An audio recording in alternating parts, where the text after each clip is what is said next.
नमस्कार. मी निहाल ढालाय आपलं सहर्ष स्वागत करतो N15 न्यूजमध्ये. पाहूया आजच्या ठळक घडामोडी. 7 कोटीच्या फसवणुकीतून टोकाचे पाऊल उचलले. कोरोचीतील इंजिनियरची आत्महत्या. 7 कोटी रुपयाची फसवणूक झाल्याचे उच्च शिक्षित इंजिनियरने गळफास घेऊन आत्महत्या केल्याची घटना लक्ष्मी इंडस्ट्रीजकडे जाणाऱ्या रस्त्यावरील सतीश पाटील यांच्या शेतामधील खोलीत गुरुवारी दुपारी 12 वाजताच्या सुमारास घडली. इतकी मोठी रक्कम परत मिळणार नसल्याने त्याने टोकाचे पाऊल उचलले. सूरज अर्जुन निर्मळे, वय वर्ष 35, राहणार इंदिरानगर कोरोची असे आत्महत्या केलेल्याचे नाव आहे. दरम्यान आत्महत्यापूर्वी सूरज यांनी लहान भाऊ दीपक यांना व्हॉट्सअपद्वारे लोकेशन शेअर करत आत्महत्येमागील कारण एका चिठ्ठीमध्ये लिहून पाठवत 7 कोटी रुपयाचा तगादा लावल्याने मी जीवन संपवत असून चिठ्ठीतील नमूद व्यक्ती माझ्या मृत्यूस जबाबदार आहे असे चिठ्ठीत पाठवल्यानंतर फोन स्विच ऑफ केल्याचे समोर आले आहे.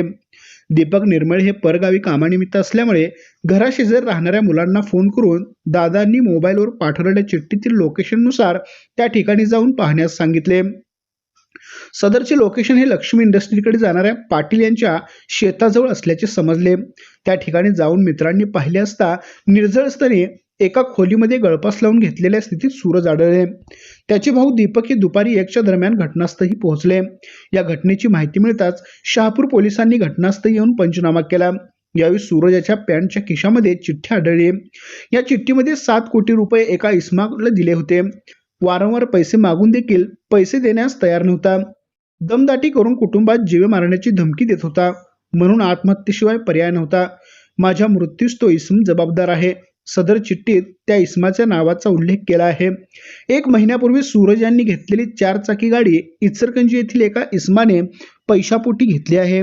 तो घरात येऊन मानसिक त्रास देत होता असे दीपक निर्मळे यांनी सांगितले.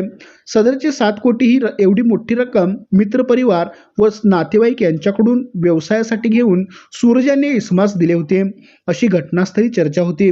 त्याच्या पश्चात आजी, आई, पत्नी, मुलगी, भाऊ, बहीण, भाऊजे असा परिवार आहे. आमच्या प्रतिनिधीसह पाहत राहा N51 न्यूज.